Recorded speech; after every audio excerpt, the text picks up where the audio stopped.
राधे राधे भक्तजनों, आज आप सुनेंगे दासा माता व्रत की पौराणिक गाथा। हिंदू धर्म में दासा माता की पूजा और व्रत करने का विधान है।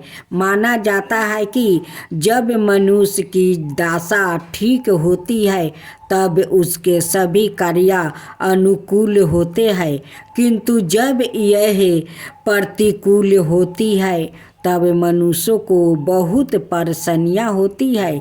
इसी परेशानियों से निजात पाने के लिए इस व्रत को करने की मान्यता है। कथा के अनुसार प्राचीन समय में राजा नल और दमयंती रानी सुखपूर्वक राज्य करते थे। उनके 2 पुत्र थे। उनके राज्य में प्रजा सुखी और संपन्न थी। एक दिन की बात है कि उस दिन होली दासा थी। एक ब्राह्मणी राजमहल में आई और रानी से कहा, दासा का डोर ले लो।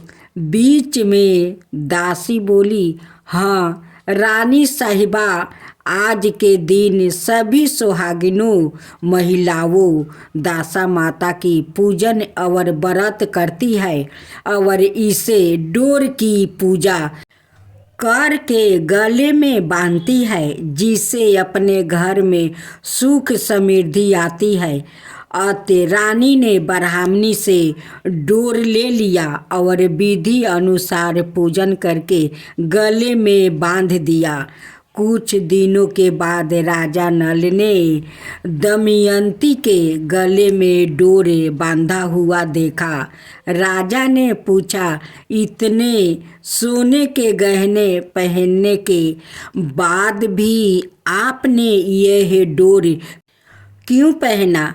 रानी कुछ कहती इसके पहले ही राजा ने डोर को तोड़कर जमीन पर फेंक दिया। रानी ने उस डोर को जमीन से उठा लिया और राजा से कहा, यह तो दासा माता का डोर था। आपने उनका अपमान करके अच्छा नहीं किया। जब रात्रि में राजा सो रहे थे तब दासा माता सपने में बुढ़िया के रूप में आई और राजा से कहा, हे राजा, तेरी अच्छी दासा जा रही है और बुरी दासा आ रही है। तूने मेरे अपमान करके अच्छा नहीं किया है। ऐसा कहकर बुढ़िया दासा माता अंतर्ध्यान हो गई। अब जैसे तैसे दिन बीतते गया, वैसे वैसे कुछ ही दिनों में राजा के ठाठे बाटे हाथी घोड़े लाओ लश्कर धन धनाए सुख शांति सब कुछ नष्ट होने लगा। अब तो भूखे मरने का समय तक आ गया। एक दिन राजा ने दमयंती से कहा, तुम अपने दोनों बच्चों को लेकर अपने महके चली जाओ। रानी ने कहा, मैं आपको छोड़कर कहीं नहीं जाऊंगी। जिस प्रकार आप रहेंगे उसी प्रकार मैं भी आपके साथ रहूंगी। तब राजा ने कहा, अपने देश को छोड़कर दूसरे देश में चले, वहाँ जो भी काम मिल जाएगा वही काम कर लेंगे।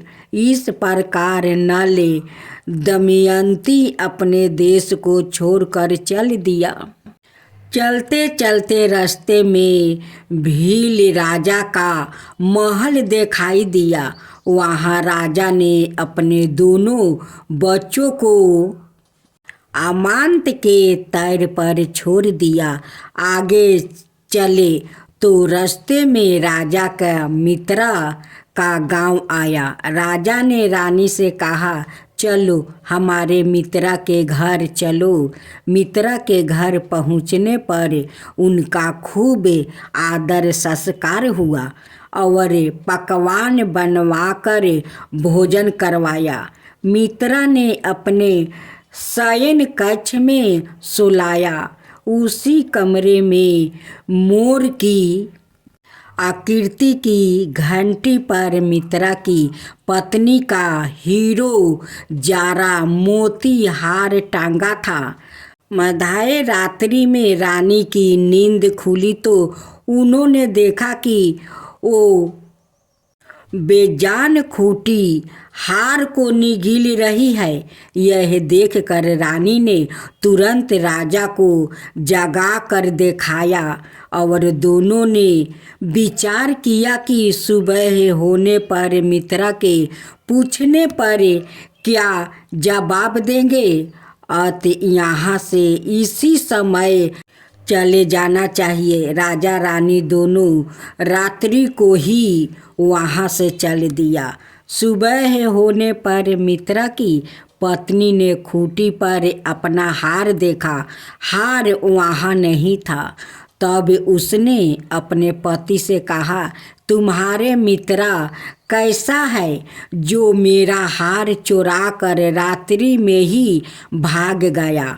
मित्रा ने अपनी पत्नी को समझाया कि मेरा मित्रा कदापि ऐसा नहीं कर सकता। धीरज रखो, कृपया उसे चोर मत कहो। आगे चलने पर राजा नल की बहन का गांव आया। राजा ने बहन के घर खबर पहुंचाई कि तुम्हारे भाई भौजाई आए हुए हैं। खबर देने वाले से बहन ने पूछा, उनके हाल चाल कैसा है। वो बोला, दोनों अकेले हैं, पैदल ही आया है और वो दुखी हाल में है।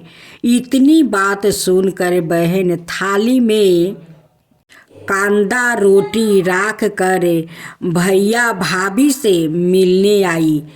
राजा ने तो अपने हिस्से का खा लिया, परंतु रानी ने जमीन में गाड़ दिया।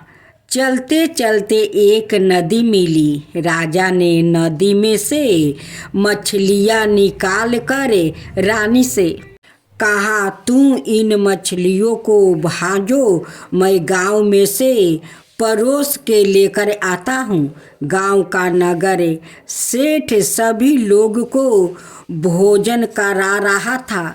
राजा गांव में गया और परोस के लेकर वहाँ से चला तो रास्ते में चील ने झपटा मारा तो सारा भोजन नीचे गिर गया।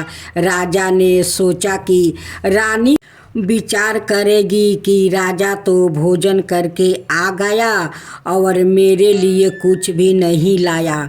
उधर रानी मछलियाँ भूनने लगी तो दुर्भाग्य से सभी मछलियाँ जीवित होकर नदी में चली गई।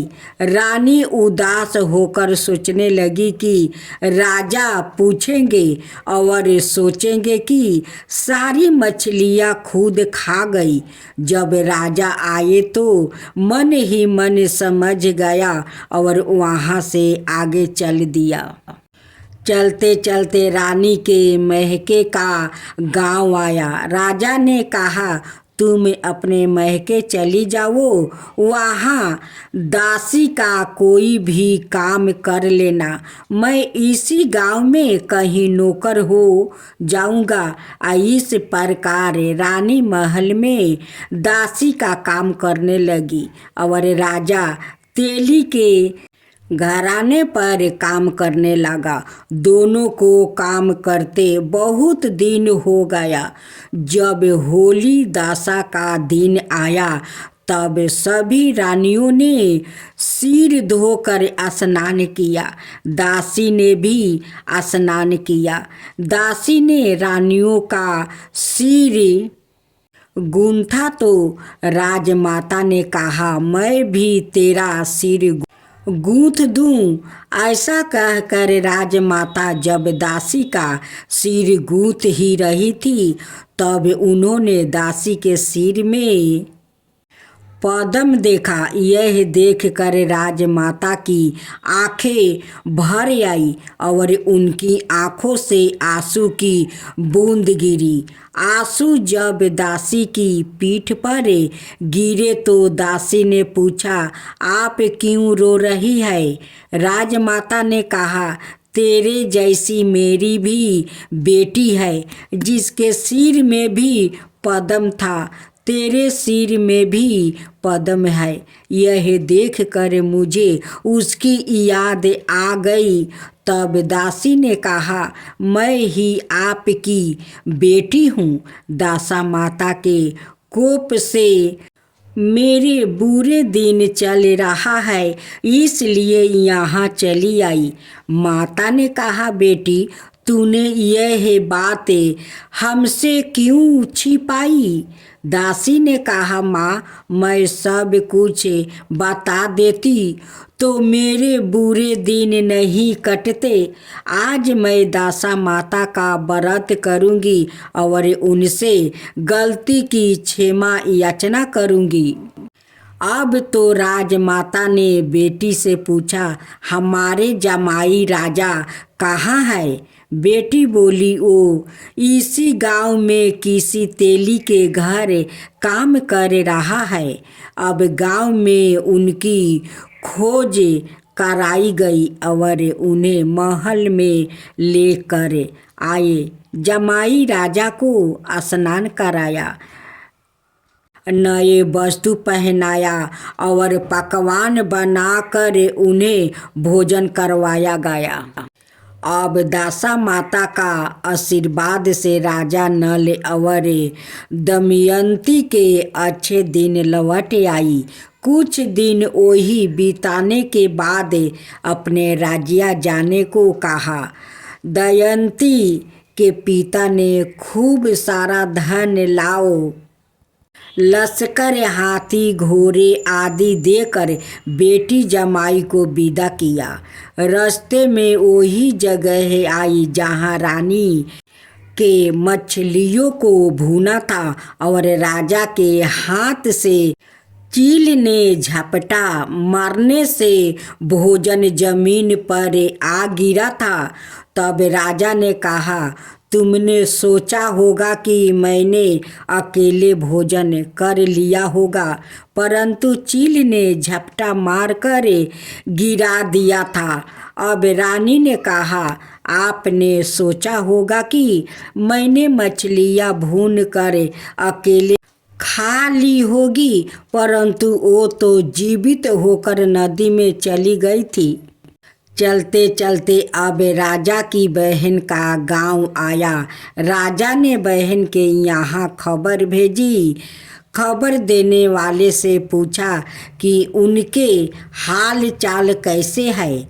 उसने बताया कि वो बहुत अच्छी दशा में है, उनके साथ हाथी, घोड़ा, लाओ, लश्कर है। यह सुनकर राजा की बहन मोतियों की थाली सजा कर लाई। तभी दमयंती ने धरती माता से प्रार्थना की और कहा, माँ आज मेरी अमंत मुझे वापस दे दो। यह कहकर उस जगह को खोदा जहाँ कांदा रोटी गाड़ दिया था। खोदने पर रोटी तो सोने की और कांदा चांदी का हो गया। यह दोनों चीज़ें बहन की थाली में डाल दिया और आगे चलने की तैयारी करने लगा। वहाँ से चलकर राजा अपने मित्रा के घर पहुँचे। मित्रा ने उनका पहले के समान ही खूब आदर सत्कार और सम्मान किया। रात्रि विश्राम के लिए उन्हें उसी सैन्य कक्ष में सुलाया। मोरनी वाली खूंटी के हार निगल जाने वाली बात से नींद नहीं आई आधी रात के समय ओही मोरनी वाली खूंटी हार उगलने लगी तो राजा ने अपने मित्र को जगाया और रानी ने मित्र की पत्नी को जगा कर दिखाया। आपका हार तो इसने निगल लिया था। आपने सोचा होगा कि हार हमने चुराया है। दूसरे दिन प्रातः काल नृत्य कर्म से लिपट कर वहाँ से वो चल दिया। वो भील राजा के यहाँ पहुँचे और अपने मित्र को मांगा तो भील राजा ने देने से मना कर दिया। गांव के लोगों ने उन्हें बच्चों को वापस दिलाया। नल दमयंती अपने बच्चों को लेकर अपनी राजधानी के निकट पहुँचे तो नगरवासियों ने लाओ लश्कर के साथ उन्हें आते हुए देखा। सभी ने बहुत प्रसन्न होकर उनका स्वागत किया और गजे बजे के साथ उन्हें महल पहुंचाया। राजा का पहले जैसा ठाट बाट हो गया। राजा नल दमयंती पर दासा माता ने पहले कोप किया, ऐसी किसी पर मत करना, और बाद में जैसी कृपा करी वैसा ही सब पर करना।